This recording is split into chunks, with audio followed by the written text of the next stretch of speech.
প্রথমে পেঁয়াজটা ভালো করে কেটে নাও। ভালো করে কেটে নেবে পেঁয়াজগুলো কুচি কুচি করে একটা জায়গার মধ্যে রেখে। ঠিক আছে,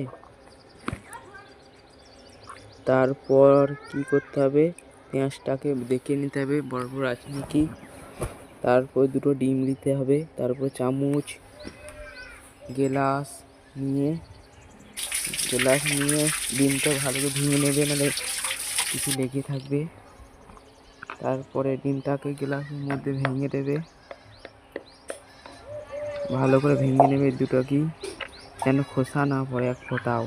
ঠিক আছে, ভেঙে নেওয়ার পর দুটা কি ভালো করে ভেঙে নেবে।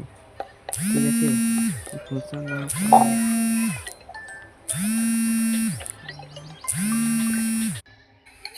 তারপর ডিমটাকে ভালো করে গুলে দাও। তারপর ভালো করে গুলবে, গ্যাসটা ধরিয়ে। ঠিক আছে, গ্যাসটা ধরিয়ে কড়াই দিয়ে দাও, তারপর ওখানে তেল দিয়ে দাও। ঠিক আছে, দিয়ে লঙ্কা দিয়ে দাও, ডিমটাকে দিয়ে দাও। ডিমটাকে দেওয়ার পর ভালো করে দেখে নাও, তোর পেঁয়াজ দিয়ে দাও। পেঁয়াজ দেওয়ার পর একবার নেড়ে দাও।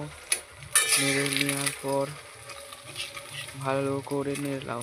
ঠিক আছে, ভালো করে নাড়ার পর কুচি কুচি করতে হবে। এটা কুচি কুচি করতে গেলে তোমাকে